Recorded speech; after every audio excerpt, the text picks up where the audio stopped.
Meteorologist Justin McKee joins us once again. And yes, it was nice to step outside, not have to deal with the wind. And, it felt much more comfortable out there. 3 days in a row where it was just windy, it was cold, but things feeling much more comfortable today, and it looks like that's going to continue to be the case in the next couple of days. I do want to start off with a 3-degree guarantee. Of course, we came into today knowing it was going to be slightly warmer. Our forecast high was 52, but Roanoke actually did exceed that mark. We still stayed within that 3-degree guarantee, though, the high at 55 degrees. So the $10 being added to the pot, $860 total for Southwest Virginia Breast Cancer Foundation. Going to hope to add a couple more bucks over the next couple of days before the end of March.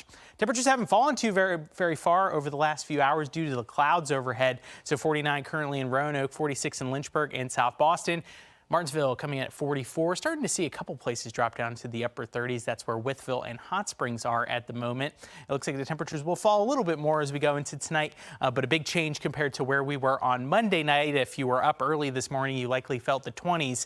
It looks like our lows tonight are going to be in the 30s. Can't completely rule out the possibility for a stray shower, but I think most of us do end up staying dry. There's also a possibility for a stray shower on Wednesday. We'll call it a 20% chance of rain, and the temperature's trending milder still, so it's another day with a warm up, with a lot of us seeing highs in the 60s, and the temperatures could go even warmer as we go into Thursday. More of you likely to see the 70s, but the extra warmth, the springtime air, is also going to be accompanied by some extra moisture and the possibility for some rain and some thunderstorms. Of course, that's going to be brought by a cold front, and then behind the cold front, it does look like our weekend will be pretty quiet. We'll take a look at that weekend forecast coming up in just a second. Tonight, we are looking out to the west across the plains, Iowa, Kansas, Missouri, Oklahoma, and Texas under a level 2 severe weather risk. Now, as the front moves to the east, we are going to see that risk shift down into the deep south and actually extends up into the upper Midwest.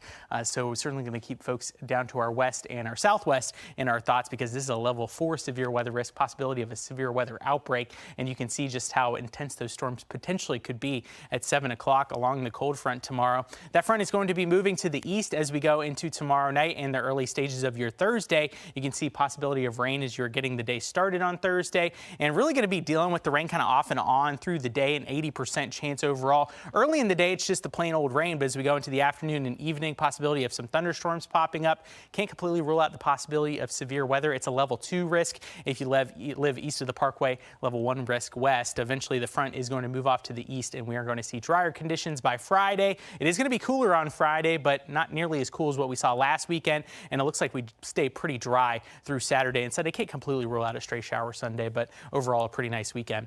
Okay, here's the next 3 days in the New River Valley, flipping the calendar over from March to April in the next 3 days. Of course, the first day of April coming on Friday. Looks like we're going to see some ups and downs the next 3 days in the temperatures in the highlands. Next best chance of rain going to be coming in on Thursday. Could get some thunderstorms with that one in South Side. It looks like our highs are going to be in the low 60s, maybe the mid 60s over the weekend. In the Lynchburg area, next best chance of rain in the Roanoke Valley after Thursday comes next Tuesday.